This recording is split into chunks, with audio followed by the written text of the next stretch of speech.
everyone, and welcome to the Jeff Bullis Show. Today I have with me Jenny Harlen. Now, Jenny's coming to me from the backwoods of Sweden, and it's just getting dark there, and it's 8 a.m. because they're heading into winter, and we, of course, are in summer. In fact, some of us have been accused of Sydney's always in summer, according to northern climates. But just a bit about Jenny.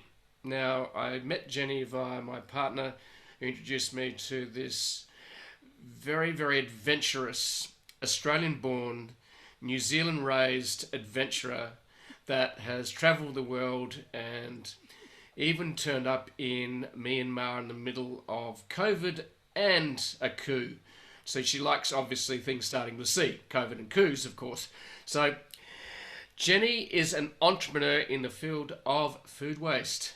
Okay, so she helps people return organic material to the soil where it is needed to improve fertility, as well as help counter climate change. Originally from New Zealand, she has started companies in Sweden and Myanmar based on innovative methods such as bokashi, composting, a form of natural fermentation that boosts the soil microbiome and helps sequester carbon in the soil.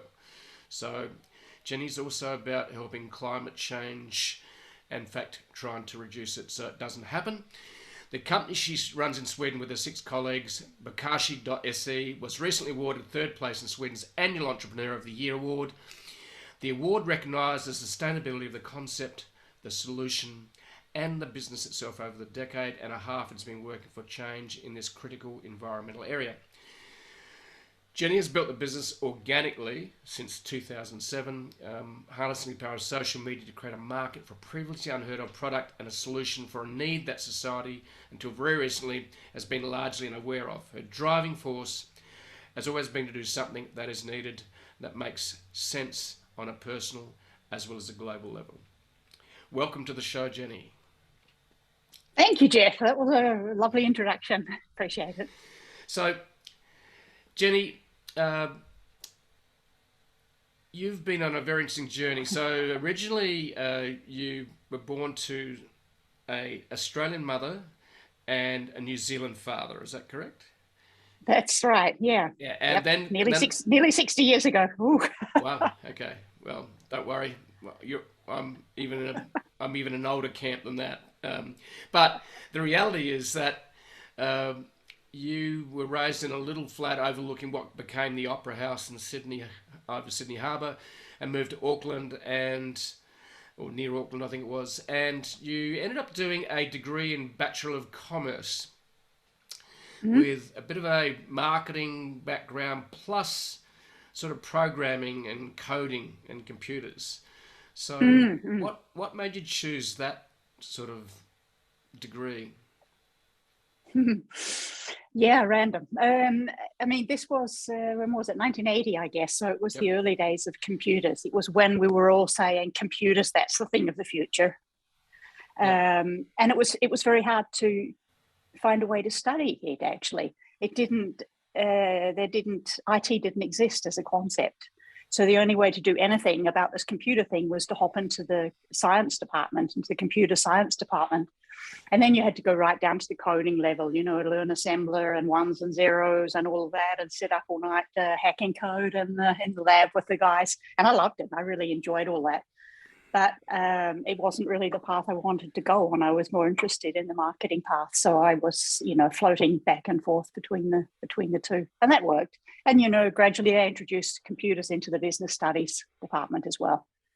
And the rest is history. As in the university in Auckland, you're saying? Exactly. Yeah. So you dragged computer studies right on the cusp. Okay, so you dragged the computer studies into the Bachelor of Commerce department. Is that right? Yeah, it all sort of came about that time. Yeah. And then those of us that knew anything at all got to be the tutors and help everyone else. So, it was really, really primitive when you think about it. Okay. Exciting, actually. Yeah. So you sort of hinted that going into the Bachelor of Commerce was a bit random. So it sort of was like, was it throw a dartboard at a range of subjects, or what made you choose it? Bachelor of Commerce? Oh yeah. I had no passion for it. It was it just seemed like a way forward. You know, I didn't have a clue what I wanted to do or how to live my life. I really wanted to travel. And then it seemed like, okay, a business degree, you must surely be able to do something with your life if you do that. And then this computer thing, that's surely the thing of the future. And I thought that was very fascinating. Okay. So you maybe chose it for a couple of things by the sound of it. Number one, you chose it because you might get a decent job out of it. And number two, there was sort of like this emerging computer trend happening in the early 80s. Exactly. Yeah. And that was incredibly exciting to be part of.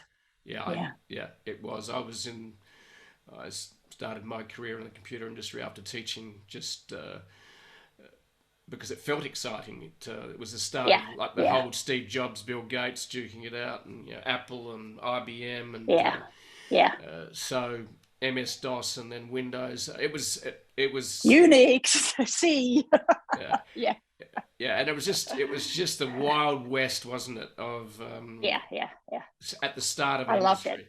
It. Yeah, it was really fun to be part on the cusp of something, and you could see immediately what the potential, the scale of it was. You know, it was like being on the beginning of internet, which we also lived through, and you see this is going to be enormous. But of course, none of us have a crystal ball. Yeah. But you just know that you're part of something, a paradigm change. Yeah. That's always fun. It is always fun. I think if you can choose something and ride mega trends, it can be pretty exciting with a career or a business point of view. Yeah. So you finish your degree and then you go, I need to get a job. So were you able to get that career easily? It was, it seems so weird to say that today, but in those days, I mean, the companies came to us with jobs, didn't they? Would have been the same for you. You just suddenly get all these letters from IBM and everyone saying, "Oh, well, we want you to come and work with us. Please turn up." And I didn't want to do any of that stuff. I didn't want to be so corporate. I wanted to go traveling. So I said no to all of those jobs. Actually, I got a few of them. They were good offers, but I said no, and I went to Australia and did a year of just contract programming to make some money. And then I took my backpack and left because, New Zealand's a small place on the edge of the world. And if you don't get out of there and see, I mean, you grow up so curious about what there is in the world. And I think had I not done that, my life would absolutely not have been the same in any way, because I mean, the world is out there. You've got to take part in it, see where it's going. Oh, yeah. And there's only one way to do that when you have no money, and that's just, take your backpack and go. Put out your thumb. Exactly. It's I never did that. I wanted to, but circumstance stopped that happening for me. But I've certainly travelled a lot recently over the last 10, 15 years, which has been great. And I think what's great about travel is it opens your eyes to the world, and I think it helps create more, gives you an open mind, so you're not so intolerant. You tend to be a lot more tolerant as you travel because you realise that it's one big world and we've all got to live on it.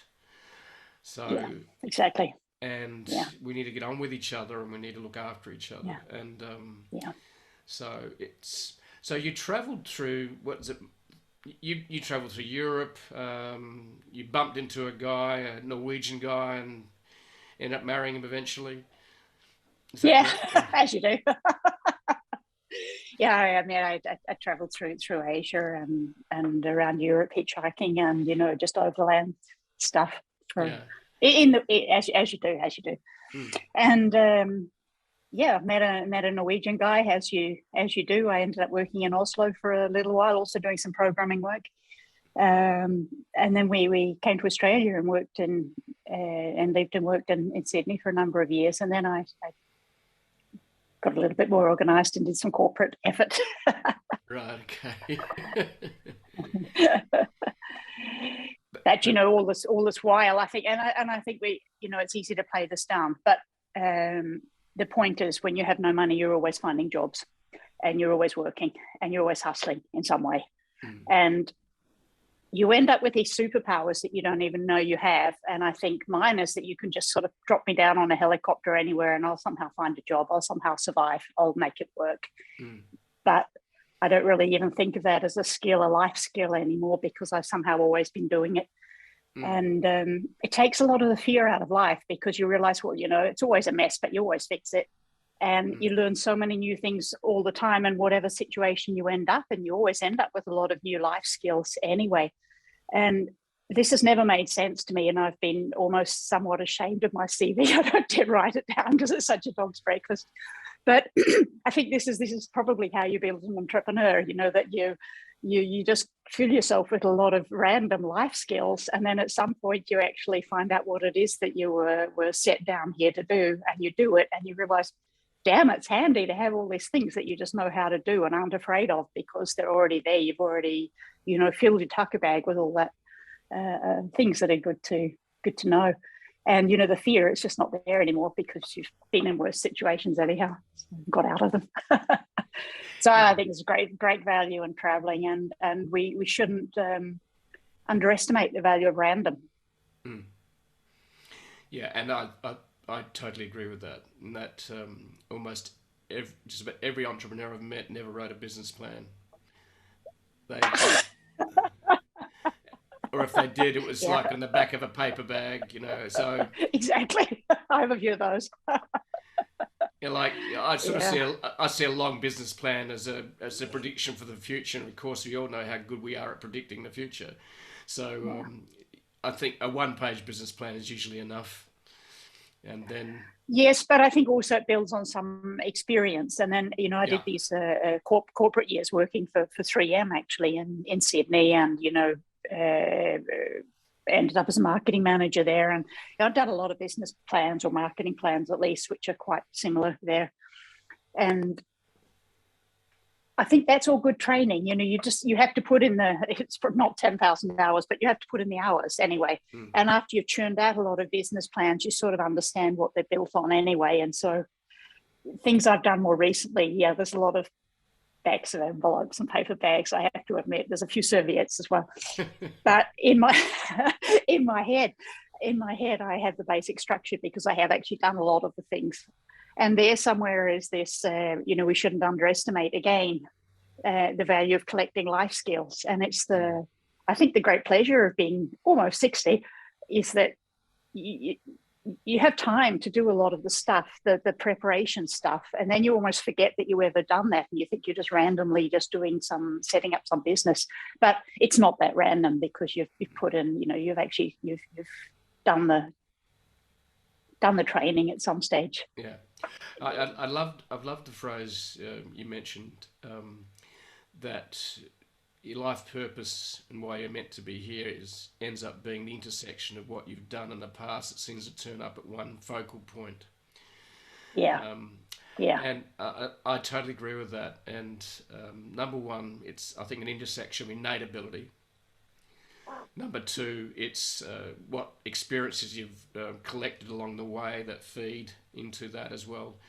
And then also the expertise you've built along the way.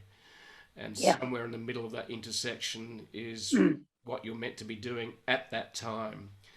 And I certainly don't think that your life purpose is a destination. It's more I suppose, a station on the journey. In other words, might be a train journey, but it's like, here's one station I'm going to step off at and do something. And and I think it's that to think that this is going to be it for the rest of my life is a little bit naive. But no, it's like marriage, isn't it? That's true. Well, I've had two, so I totally understand too. So, yeah. But you're right. Nothing is forever, and everything is transitory. And you do things as long as they make sense. Yeah. And for a time, things make sense, and the planets are aligned, and you do that, and then maybe it doesn't make so much sense anymore, and it's time to do something else. Yeah, exactly. And you've got to. But it's absolutely a process. Yeah. Sorry. And I think you still have to be listening and aware as well to what is that purpose that will show up at that particular time for where you're meant to be at this time in your life. So And I think also be patient with that. There are long periods in life where it doesn't make sense. You don't understand, or at least I'm speaking for myself, of course, but you don't really understand why you're doing what you're doing. It's not necessarily even the right path, but it's just sort of where you landed at that time. And you can't, maybe we put too much pressure on ourselves that everything should always make sense. Sometimes it just doesn't. And then maybe later somehow you can sweep up all the pieces of what you've done and it does make sense. And suddenly there was actually some reason for having that period in your life. So some sort of patience in a way that it's not always going to be that much purpose in what you're doing. Yeah. Well, at least that's how I feel. Yeah. Sometimes it really feels very unstructured and random, but you just can't always plan it. No, and so and I think that's something that you seem to be very comfortable with, is you're comfortable with chaos. Yeah, it's a life skill, isn't it? No, actually, that's just the way it looks. Okay. Or sounds. I'm very structured under the surface, but I can handle a lot of waves on the surface. Yeah. Okay. The old lifeguard, Yeah. Yeah. So it could be rough, stormy sea, but just underneath the surface, it's quite calm and organized. Yeah, and structured. And I work a lot with structure, and I work a lot with learning and finding information and trying to make my world safe by understanding how things work, collecting information. And I think that's probably one of the great skills you learn from that sort of traveling that you do when you're young, because it is very random. And you're always trying to make sense of things and understand and navigate in a world where, in our day, we had no phones, right? So you're always trying to just collect information from everywhere. And I see it like a big jigsaw puzzle that you're always collecting little pieces. This was a little bit of blue. That might be the sky in one of my corners, or it might not. But I'll have a look at that and collect it, and I might have another look at it later and just see. Yeah. And that's probably my way of operating, which looks very random and chaotic. I actually think it's quite systematic, but no one else does so. Okay. So, ideas. So ideas. In terms of, in reading your longer version of the bio, and also the chat we've had last week, before we decided to hit the record button this week. So how did the journey into being an entrepreneur happen with Bokashi? Where did that start? What was the inspiration? Where did the idea come from? I think there's a couple of threads that fed into it. One was that I'd been, just to set the scenario, this was 15 years ago now, and I was living in Sweden in the countryside, basically, in a small house with fields and lakes and woods and animals all around me. And I was growing my own vegetables. And it was, the small peaceful life that everyone dreams about. A little bit boring, to be honest, but, I had a small kid, I had a dog and, all of that. So, and I'd been running companies, but just working for myself, basically, for some time before that, just to, make ends meet, doing various things. But living in the countryside and growing food, and I had terrible soil, and I wanted to grow vegetables, and it was in me quite deep. It was sort of embedded in my fingertips that I wanted to grow stuff. So I first realized that I had to make the soil because the soil wasn't working. And I did that, but it takes a long time to learn all of this, as any gardener will tell you. You try things and you learn. But I was starting to feel really strongly it was time for me to do something meaningful, because I've been doing for too long. My whole life, I've just been doing things to pay the bills, I think. I'm like 45 years old, I suppose, something like that. And I'd just been doing stuff to pay the bills and never actually really been that motivated by what I was doing. And I felt like it was time to do something that spoke to me on a deeper level. But I had some other chaos in my life, and I went out and I walked a bit across Spain. I walked on the Camino de Santiago. It's a 800-kilometer walk, which was fantastic. But there was an extra thing that happened to me on that walk, and that was that you walk past a lot of people's back gardens, and they're all growing food. It's quite a poor part of Spain, the northern that northern zone, and they're all growing their vegetables. And that was, of course, interesting for me. But I found myself really getting into the soil, like really looking at what soil they had and how they were, just smelling it, feeling it, all of that. I'm a gardener, but I just couldn't get rid of this, and I came back home with this feeling like, man, what was that all about? It was a really cool trip, et cetera, et cetera. But there's something going on with this soil thing, like, what is it? What's the message? Should I drop everything and be a farmer? I already live in the countryside, not such a big step. And a little bit down the track, I picked up on this. I was just listening to some random podcast and picked up on this with bokashi, which is a way of using food waste to make soil in a household environment. Different to traditional composting, et cetera, et cetera. And I thought, yeah, that's it. That just spoke to me. It was just like all the planets aligned, and I just knew this is my thing. This is what I should do. Here it is. I was just waiting for this, little piece of blue sky to put in that hole, and there it was. And it turned up that little piece, and I thought, yeah, I know what to do. And that was 15 years ago, and I have not for 1 second doubted that that's what I should be doing, which is quite an extraordinary thing to experience, actually, just that certainty.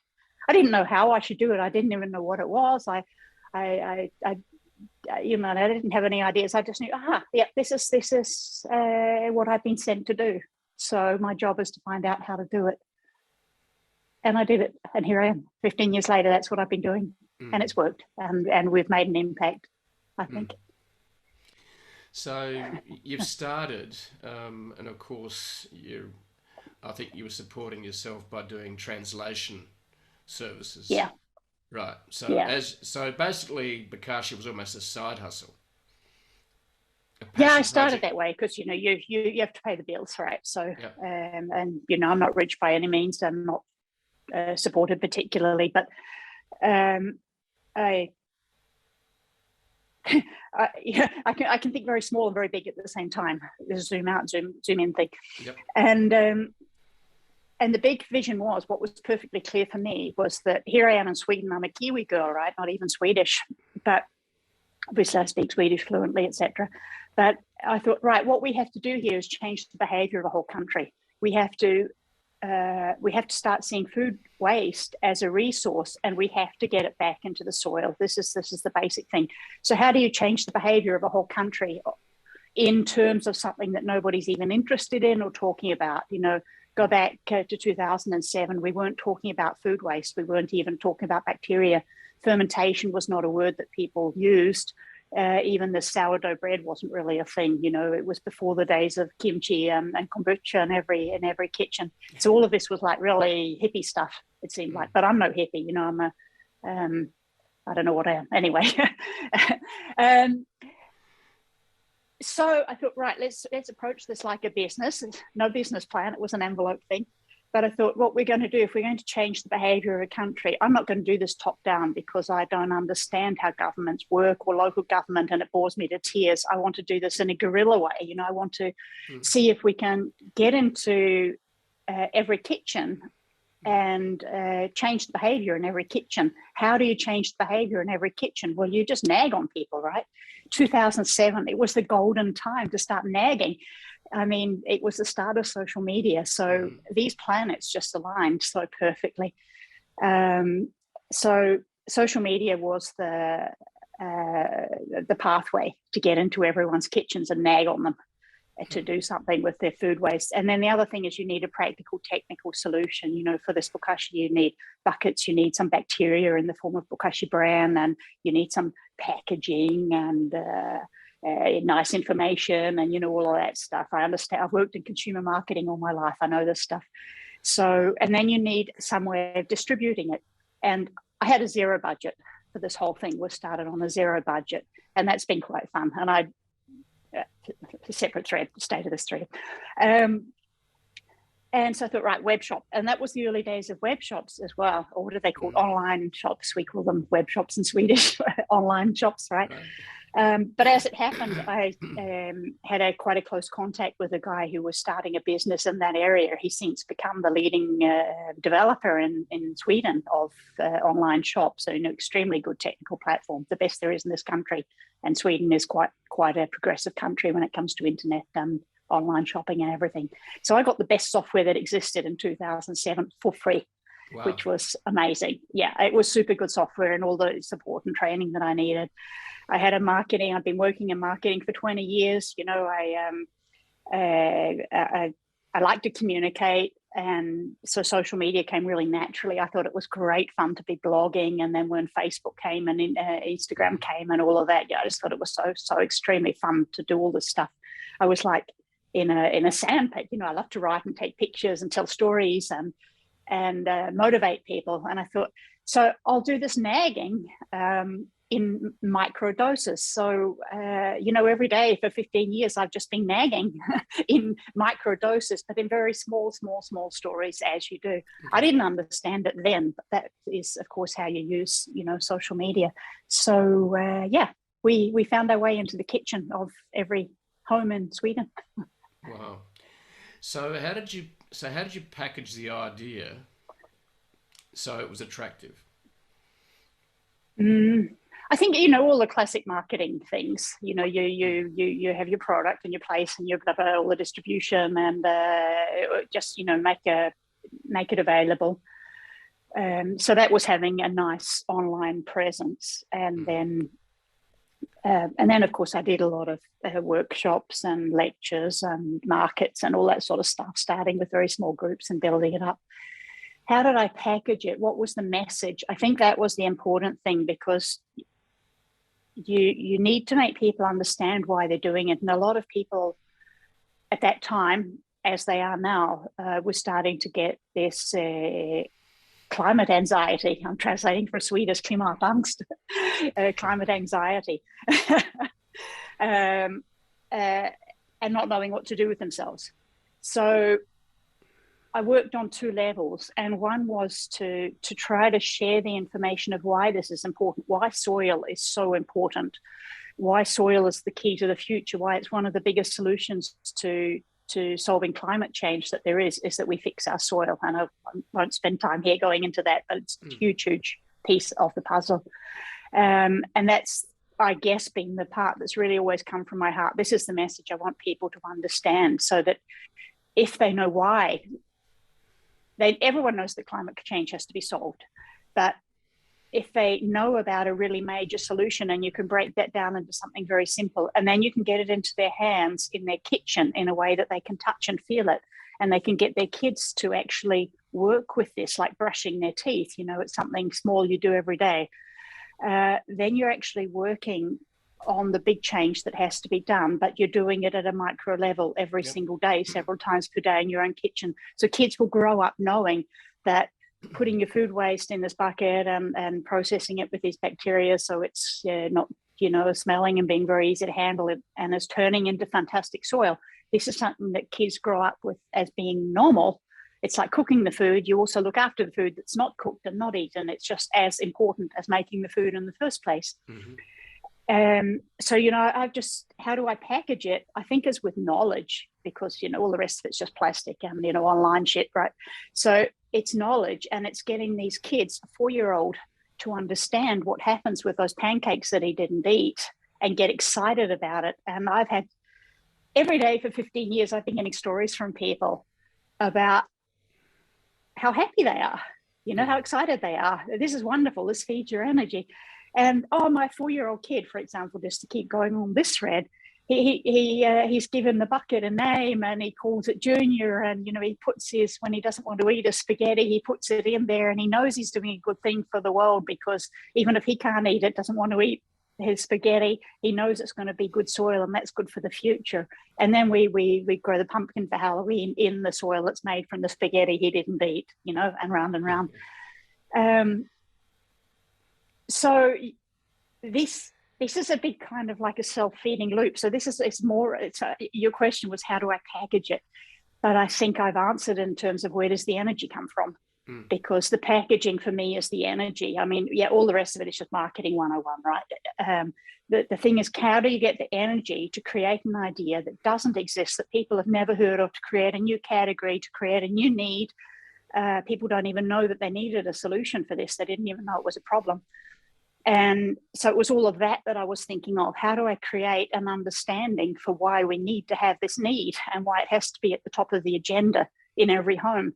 And it has to be so important that people are putting this at the forefront of the things that they are dealing with in their home when they're already very busy.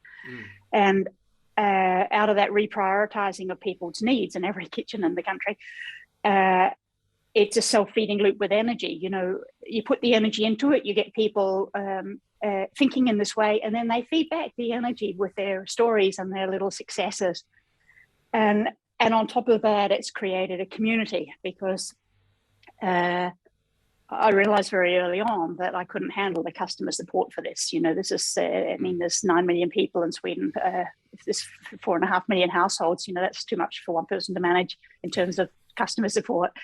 So part of the reason for all the blogging and everything is just to get the education base built. But the other part of it is that I wanted to have the education and the customer support run as a community, that it would be self-managing. So we very early started up a Facebook support group where people can join in for a few months or a few years when they first start. And there's always new beginners starting, and then there's always someone that's been doing it for a little bit longer, and then you've always got some old hacks that have been doing this for ages, and they will just help each other and support each other and teach each other and keep it real and keep the focus on why we're doing this for environmental reasons. You know, why one thing, can I put my banana skin on my eggshell in here? Will it be a problem if I do this? You know, it's all the small stuff of daily life that people are supporting each other. But it's also the big stuff, you know, that we're in this to deal with climate change. My goodness, that was a monologue. I'm so sorry. No, it's exactly what you want to hear. So you really started a movement. Yes, then that was my idea right from the beginning. There's a word in Swedish, folkrörelse. It's a movement. It sounds so arrogant and cocky, but it's actually what I wanted to do. Yeah, that's what you've done. You've started a movement, and you've created. What I love about using the Facebook group, and of course that's important, is that people will come there because of the information, but then they'll buy something, but what they'll do is they'll stay for the community, because that's where they feel they're supported, and that's where the movement gets its energy from. Exactly. Yeah. Now, the thing I suppose to put in context for our listeners and viewers as well is that, how did you package it? So what did you sell online in your online store? What was your, in other words, what was you shipped to a customer to start their bokashi journey? Right. Okay. Back to the original question. What you need to do bokashi is some kind of bucket, and you need the magic goo, which is basically just living bacteria, and that's in a culture which is wheat bran. In our case, we produce all of that locally here, and you sprinkle that on each day onto the food waste, which is in the bucket, and that preserves it, right? So we have packages which are pretty consumer packages with nice colourful cardboard and nice European-made plastic buckets with taps, airtight buckets, looking nice, fitting into European fancy kitchens. So we sell start kits with the bucket and the bokashi bran. And then alongside that, we sell the refill packs of bokashi bran, which is kind of an interesting business model, because it fits into the textbooks. You know, you sell a start kit and then you have them hooked on a refill forever. But on the other hand, we've always been very careful to try to keep the pricing very real, and keep the cost of the bokashi bran as moderate as possible, so that the cost of it is like running a dishwasher. And, you know, none of us think about that we're spending money to keep our dishwasher running forever, because we have to keep buying those little, you know, powder thingies to put in the dishwasher. It's something like that. Was the idea with the model. It shouldn't be such a big deal. So that's what we sell basically, and we've tried to keep it very clean. So it basically is just those core products. Then there are some other related products that we sell now, but basically it's what you need to start doing bokashi composting in your home. And just also for context, This is not traditional composting where you do everything in a pile outside in your garden. This is it's actually not really composting at all, but it's fermentation. So it's a process that you do in your kitchen, the first half. So you just collect up all your food waste, every kind of food waste, meat and fish and eggs and tea bags and whatever, in this bucket in your kitchen. And every couple of weeks you just dig it down into your garden or into a pot plant or into whatever you need to make more fertile. And then 2 weeks after that, you can plant something. So you have a 2-week turnaround on the food waste from old food to new food. So you're planting new food, as in a new seed or a seedling, into something that was actually on your kitchen table 2 weeks earlier. And this is the genius. And this is what makes it incredibly adaptable, because it's a solution that can be used in houses where you have gardens, in apartments. You can use it in a climate like Sweden, which is very Arctic and frozen half the year. You can use it in tropical climates. You can use it in every in-between climate. You can use it in big scale like hotels and monasteries. You can use it small scale like one person in a studio apartment. And this was what was attractive for me as an old composter. I've been composting traditionally forever. The attractive thing is that it's so incredibly versatile, and also depending on your gardening style, do you just grow a little bit of herbs on the balcony, or do you have a full scale self-sufficient garden in your backyard? It works for everyone in every scale. And our challenge over these 15 years, and actually a large part of my work, has been to design the practical solutions for everyone in all of these different environments. What do you do if you're one person in a micro apartment? What do you do if you've got a big family in a big house in the country? What do you do if you're running a monastery and in a tropical country? So I've kind of done a lot of experiments. I can say I have spent a huge amount of time just out, out playing in the dirt, testing everything that I could think of. And this is the true entrepreneurial journey that I've done, that actually I never really remember to talk about, because it's so much part of my life, I don't think about it. There's all the IT stuff, there's all the social media, there's the web shop, all the digital marketing. I mean, obviously we do all of that, and we do it as well as anyone else. It's totally professional and at a high level.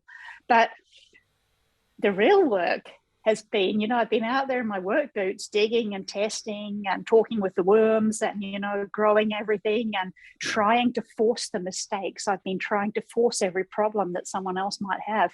And every time someone had a question, I'd go out there and try to make that same mess that they made and see how to solve it. So every solution that I came with was something that, I'm sitting here with my hands in front of me. It's something that I've done with my bare hands. I've been out there in my garden developing all of these solutions, and they're used around the world now, which is fantastic, because I've been blogging in English at the same time. That's fascinating. So you're basically a researcher getting your hands dirty, but then showing up in the shiny web shop and making sure the digital marketing machine's running, so that you can create the sales funnel to get people to convert at the right amount. So what's your so you've early on, obviously, guerrilla marketing tactics. Okay, so you really went to markets, you ran workshops, so you really, I suppose, got traction early by literally going out into the community. Is that correct? Yeah. And also I wanted to be close to people, and I wanted to learn from them as well, and get the feedback and try to find out how to tell the story in a way that worked.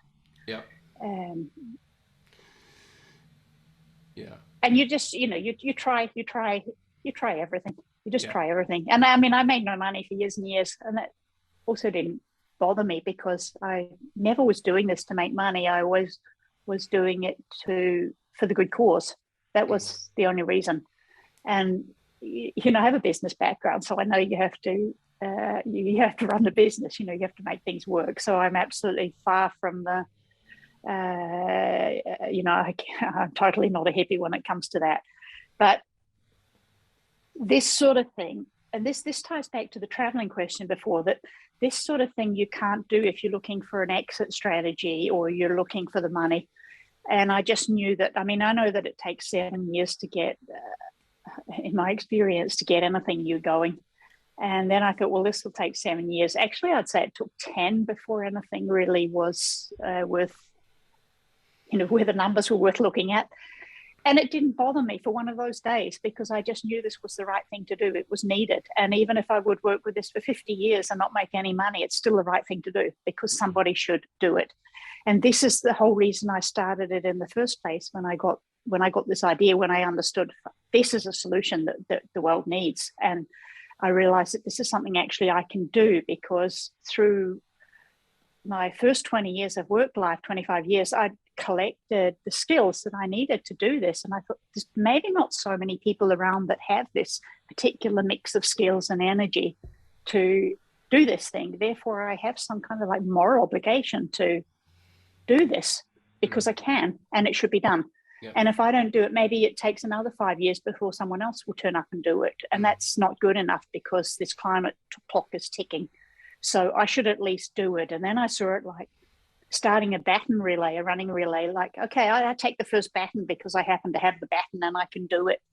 And I'll run that. And then at some stage, someone else will take that baton and they can run the next bit. That's also okay. But somebody has to do the first thing.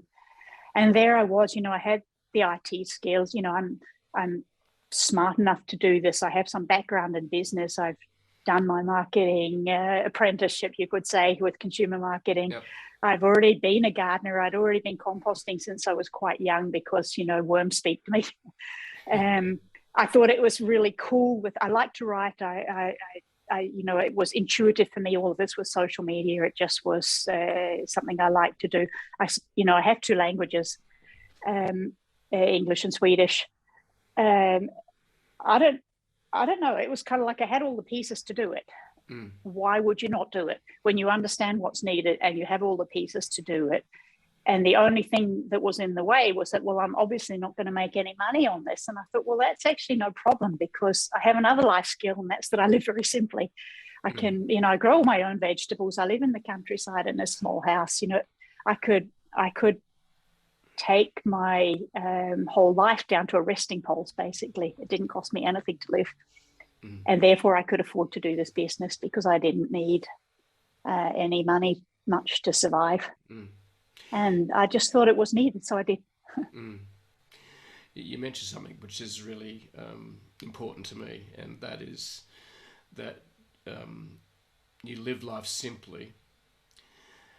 And obviously, if you live life simply and you're not tied down by debt or huge overheads in having to follow the Joneses or having to be consumerism driven,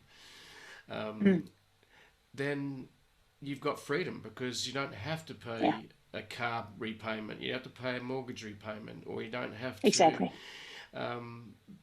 So what you've created was, like you said, I could live at base pulse. And there's a real power and freedom in living that way, in that you've got the flexibility. You're not tied down by debt, and you're not tied down by society's expectations. You're living life on your terms. And I live in Sweden, so education, school. I have just one daughter, but she was at school, and that cost nothing. The education cost nothing. Her healthcare cost nothing. I mean, you pay your taxes, but if you don't pay very much taxes if you don't do it very much. Yeah. So. But anyway, I had no overhead, so big difference. And that's the difference. I watched a fascinating documentary by Michael Moore, which was where the title of the documentary done in 2015 is "What Country Shall We Invade Next?" And it was all these ideas. And one of the things that came out of it for me was a lot of countries around the world that he was trying to bring back to his own American friends and countrymen was that a lot of countries, such as Sweden and others, have a strong sense of community. In other words, we're in this together, and we're actually going to contribute more taxes because we can actually give you free schools. We can provide free healthcare. And in fact, we are looking after each other. And it's not the cult of individualism. And I think that's the wonderful thing to observe as you travel, to see how different countries are organised and what's important to them versus what's important to another country. And You mentioned something, that the freedom that you had because you lived life simply. So that means you had money to spare to actually spend on a bucket and worms or whatever you wanted to do to create the product and test it. Mm. I think it's wonderful, and it speaks to my heart as well.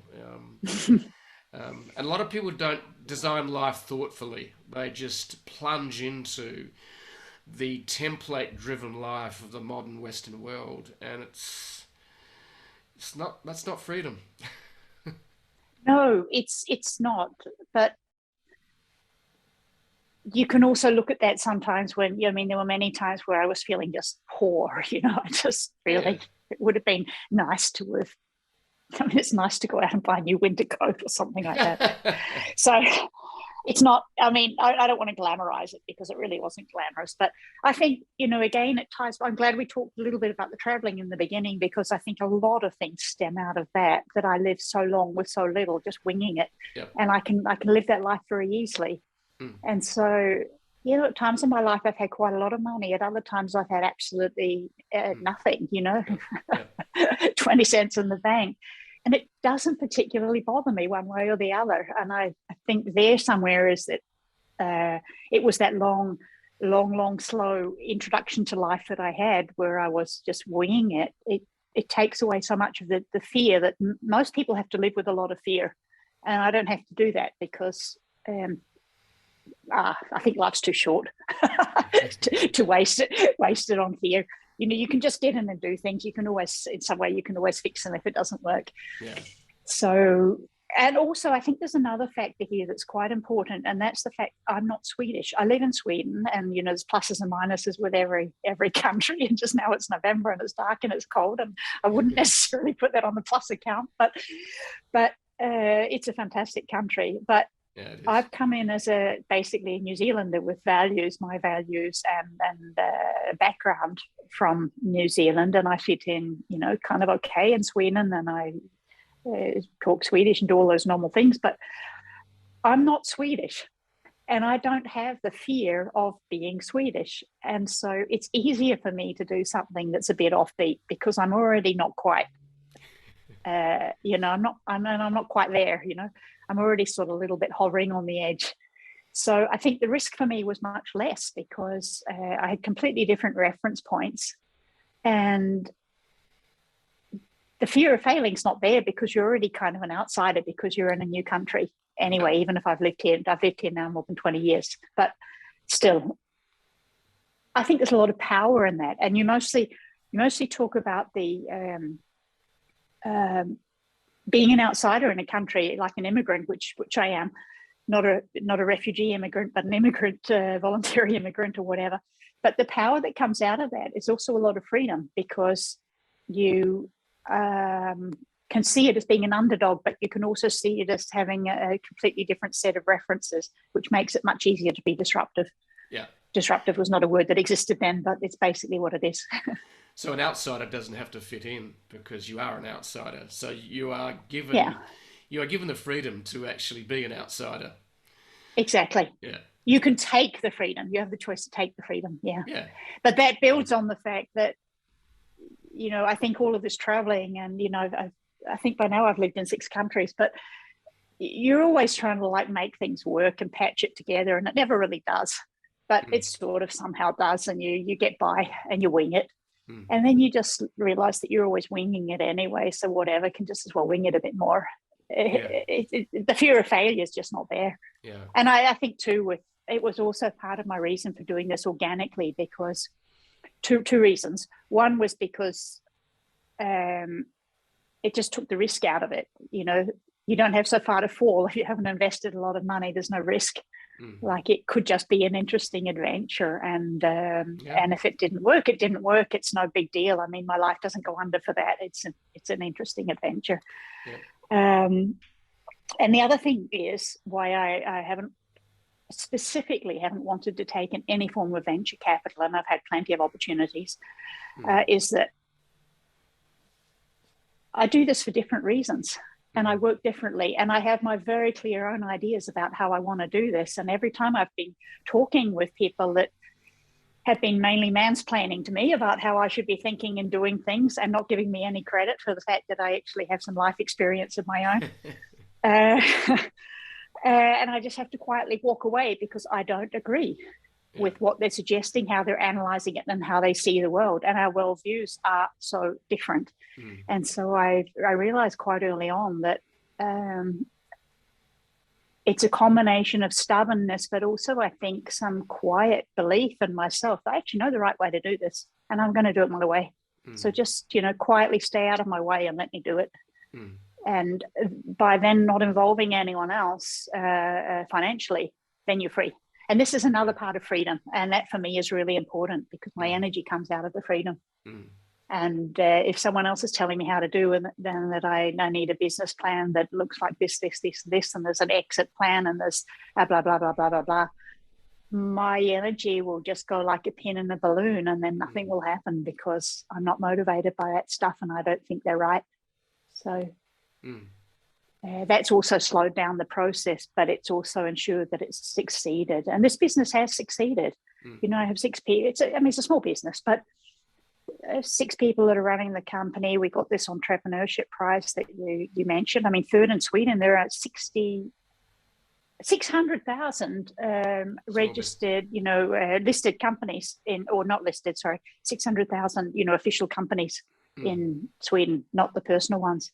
And we got picked out as being, in the top 10, and then third. It's a random placing, but it's not nothing. And it's just a quiet confirmation that even if this took a long time, and it's not any, this is not a stock market company, it never should be. It's not that kind of thing. We have succeeded, and we are succeeding, and this is working.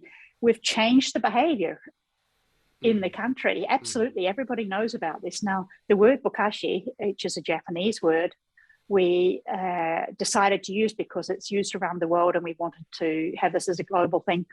So we've been very much driving the use of that word globally. But we got it. It was actually, we didn't even get it into, but it was adopted into the Swedish dictionary a couple of years ago. The official Swedish dictionary of the Swedish language. So this Japanese word, random word, bokashi, is now an official Swedish word. And that's enormous. I think that's a great sign of success. And the fact that we're in every kitchen, the word is adopted into the Swedish language, and that we got recognized as the third entrepreneurial company in Sweden or whatever. Those 3 things speak to me. Oh, and also that we have many, many companies that are copying what we're doing, Me Too's, and we are in a crowded marketplace now, which has its challenges, but I see that also as some form of success, as we've managed to develop a market that's attractive enough that everyone needs to be there, because it's just we're moving into a sort of generic phase, and all of that involves from a marketing perspective. But I see all these as things of a sign of success. And also, I'm getting some money out of this now, which is also okay, so I can buy a winter coat and a few other things. Glad to hear you got a winter. Glad to hear you got a winter coat now. That's really cool. Really warm. So you ended up going to Myanmar to start it, and I think it was a suggestion by your daughter, because you spent some time in Myanmar, which was the old Burma. And how did that happen? Was it because you sort of pulled out of more of the day-to-day running, and you'd sort of done what you needed to do in Sweden? You felt like you needed to pass the baton on to the younger generation that were running the show in the team now? Yeah, so, that's right. So you're going, okay, let's go to Myanmar and start a business with bokashi. Right. As you do. Yeah. Yeah. Crazy, huh? Yeah. So what year was that? It was 2017. Okay. So 4 years ago now. But the decision first to hand over, that came first. So it was a generation shift, as you say, but it was also an energy shift, because, by then I'd been doing it for 10 years, and I got through this wasteland, I suppose, of nothing happening, and then it was starting to happen. But it wasn't my energy was running out. It just wasn't my thing anymore. It was too much of a company, and I can do that, but I get tired. And so I was super lucky and found this wonderful colleague to hand over to, and she just took it and has run it. She's a biologist. She's worked in strategic environmental planning. She had a really great a base to build on, and so she's done everything since then, the last 4 years. So actually, the real success is hers, to be honest. And then I knew I wanted to take this knowledge and do something more meaningful with it, spread it out into the world. I didn't want to just be sitting at home doing spreadsheets and bookkeeping and, all of that. And then also I could see that we were going to start making some money if we were lucky. And then I wanted to use that profit to do something useful out in the world, because it's not motivating for me just to earn money and I don't know, what should I do, buy a new car? It's better to do a project. Myanmar came for two reasons. One, because I happened to travel there with my daughter. It was her suggestion, for a month, and we both just fell in love with it. It's a country in total chaos now, but underneath that, if we look aside from that, it's possibly one of the most wonderful countries in the world, with the most generous and beautiful people, huge attraction. It's also the country third most exposed to climate change. Right. So I thought, right, and it's one of the poorest countries in the world. So you have one of the most lovely countries, people-wise, the most exposed to climate change, and one of the poorest, and also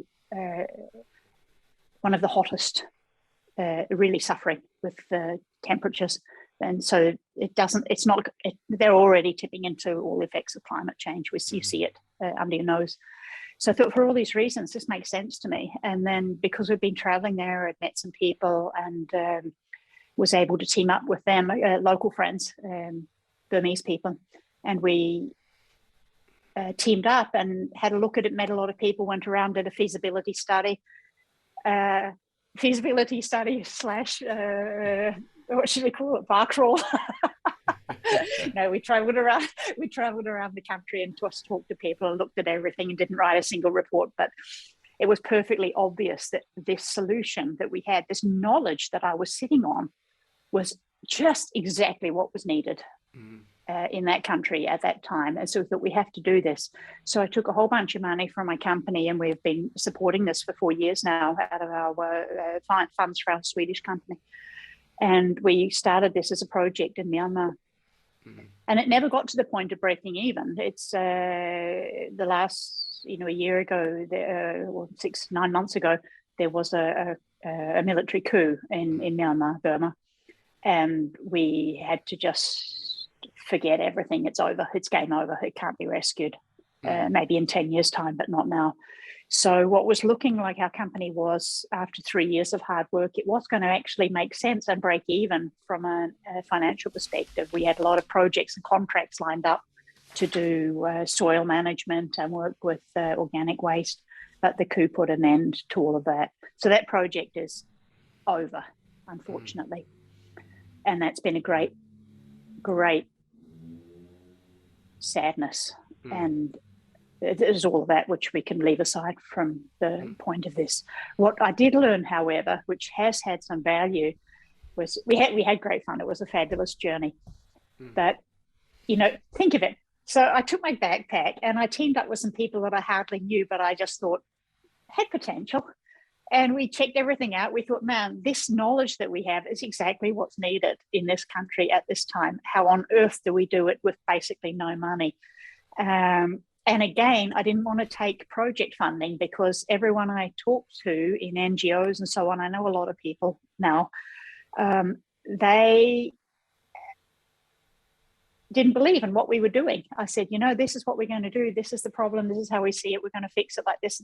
Nobody believed in it. So we thought, okay, we have to actually develop this and find the solutions and show people how it works. And then we can go from there. And we spent 2-3 years doing that. We developed working solutions for food waste, and using the food waste to create soil and grow gardens, grow more food in monasteries, in slums, in urban communities, in the middle of Yangon, which is a 7 million people city, in villages, on farms, rice paddies. I have 7 acres of rice paddy in Yangon, which we were working with. It's a great thing to collect in your life, to have a 7-acre farm with rice paddy. And we did a lot of education. We were teaching gardeners, we were teaching farmers, we were teaching monks and nuns and students and universities. We were teaching people all over. Maybe 100 or 200 people a week we were teaching through our courses. So we did all of these things, and we worked out the solutions. This is what you do with market waste from the wet markets. On the local markets. We were doing 0.5 ton to 1 ton a day of market waste, converting that into soil. So we developed all of these practical solutions and started training people on how to do it. And that knowledge we were sharing for more or less free, because we just wanted to get it out there. Mm-hmm. And amazingly enough, it was working. We got so much respect for what we were doing. The knowledge was spreading. People were climbing all over us to come and learn. Some people were paying us for it. We were starting to get contracts to go into hotel resorts and things like that, where we could convert the food waste into a local soil cycle. We'd build a garden for them, and we'd structure up the whole thing and educate everyone working at the hotel. And from then on in, they'd have no more food waste, and they'd be growing their own food. So we had contracts going for all that. And that knowledge, which in the end has all crashed and gone up in flames in Myanmar, basically, I have been able to get out to some extent to colleagues that I work with in other countries, in Thailand and the Philippines, Vietnam, Cambodia, here and there and everywhere. So it's not completely wasted. We learned a lot of things, and we've managed to share that a little bit. But it's not what it could have been. But that's COVID, and that's the coup. Yeah, exactly. That's life. Yeah. So what's next for Jenny? I know you've been cycling around a lot of Scandinavia. Yeah, that's COVID. You have to do something. And I believe it was on a silly bike. I believe it was a fold-up bike, because the Swedes don't allow bikes on trains. Is that correct? That's right. Yeah, that's right. Wow. Yeah. I thought Swedes were sort of grown up, actually. No, in this they're absolutely useless. So the only way to get a bike on a bus or a train is to have a little fold-up one with its 20-inch wheels. But I've been biking on that all year, so it's fine. It works well. I know you think it's silly. No, I think what you've been doing is amazing. It really is. Silly has crossed my mind in terms of the type of bike, but now I understand the actual reality behind the silliness of a fold-up bike doing hundreds of kilometres. Thousands, yeah. Thousands of kilometres. So, you any more bike adventures on the horizon, Jenny, or what's the next adventure? There's more bike adventures. The real reason for that was just I had to. I guess I had a kind of burnout. You need to decompress. Yeah, I had to decompress. I needed to decompress. I lost all energy, and I just needed to build up some energy again. And then I really don't know what is right for me next. And we have to all sit out this COVID thing. And I always thought that I would maybe take this bokashi project and go and start up in another country, Vietnam or Philippines or anywhere like that. But what I'm seeing now, it's this baton change, right? Lots of people have taken these batons. I feel like I've handed out 20, 30, 50, 100 batons. I don't know. I'm handing them out everywhere. And maybe that's my role, is just to hand out batons to people, and they run. Yeah. So it feels a little bit like that's where I'm at the moment. So I'm still working with people all over, but it's not commercial. It's just because I love doing what I'm doing, but I'm also very happy not to be under the pressure of having to do it commercially just now. So I'm just sharing information the best I can and motivating and handing out batons. And in the meantime, riding my bike, I thought that was just a thing to, wait out COVID, bike around and sleep out and wait out COVID. But I'm starting to think it's actually quite nice if I keep doing it.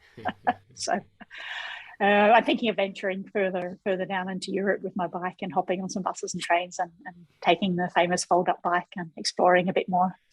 It's very simple life. Are you going to get a grown-up bike? No. just to irritate you, right? And if I do, I won't tell you. I'm just going to be nodding my head in amazement and going, what the fuck? Jenny's on that folding bike in China. Yeah, just watch the space. Yeah, look,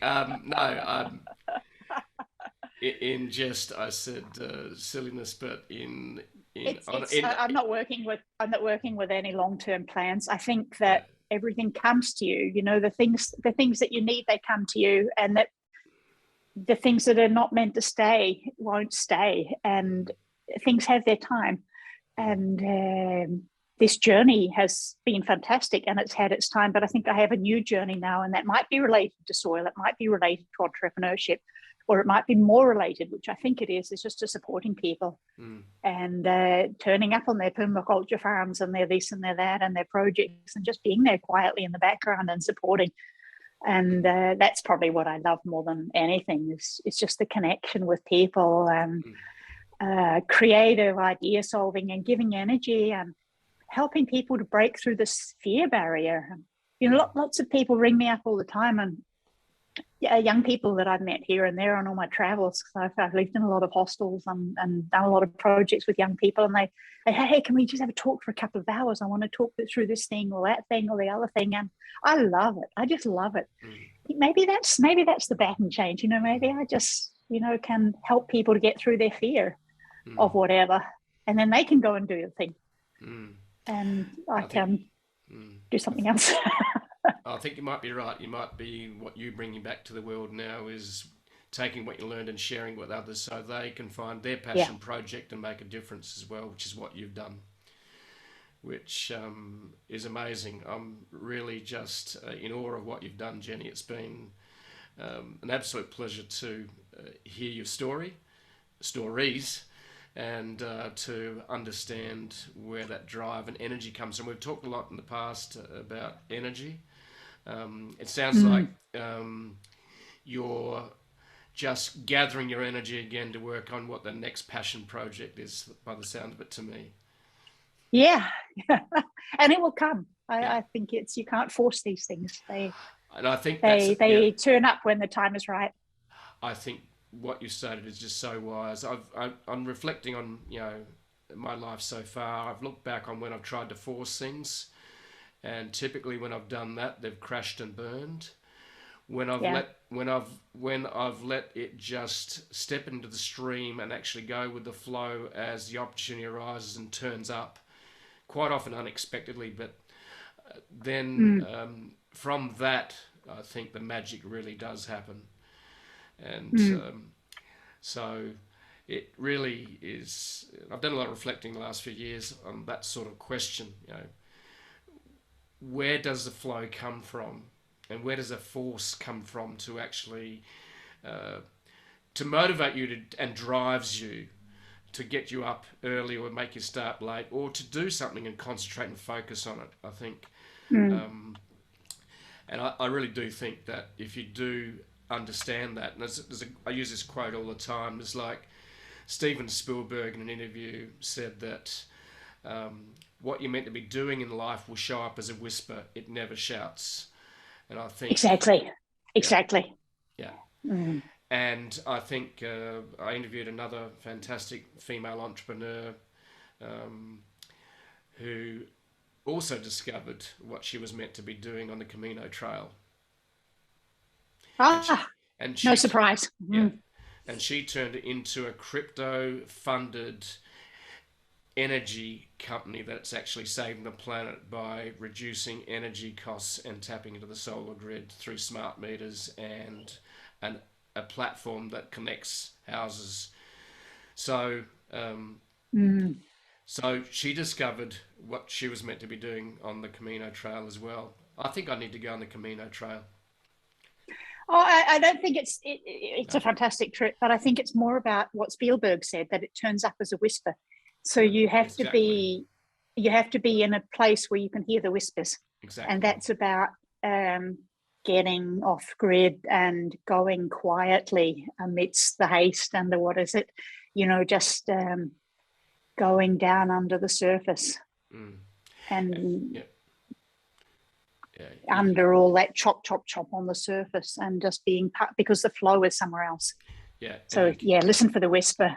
Yeah. And that's, I guess, what I'm doing now when I'm out bike riding as well. It's like meditation like, actually, to sit on a bike and just pedal for 8, 10, 12 hours.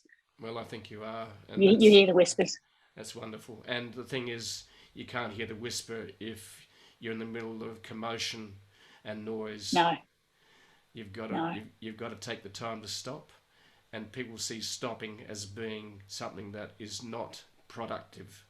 And I think that's the thing we've got to understand as humans, is we've got to learn that stopping is being productive, and give yourself permission. Oh, yeah. Yeah. And collecting new pieces for the puzzle, some yellow bits instead of all the blue bits, you know. And become the curator and collector and then producer. Yeah. Exactly. As you and then I think always to work with the fear. Always.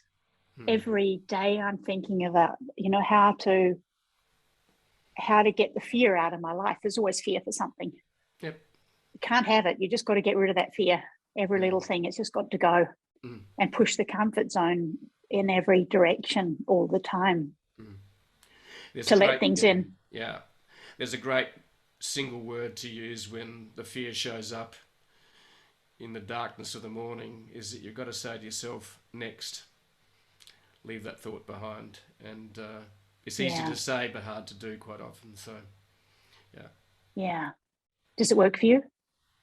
Yeah, it does. It's a habit. I think with stillness and being in the now, which is, you know, the power of now, by Eckhart Tolle, transformed my life about 12, 13 years ago. And I've been working on that habit ever since, because I think really being in the moment, in the now, is a habit you've got to continually cultivate. And whether you're riding on the bike and just hear the drum of the tires on the pavement, or whether or the sound of the wind through your helmet, you know. So it's being aware of those whispers, and being aware of that, I think.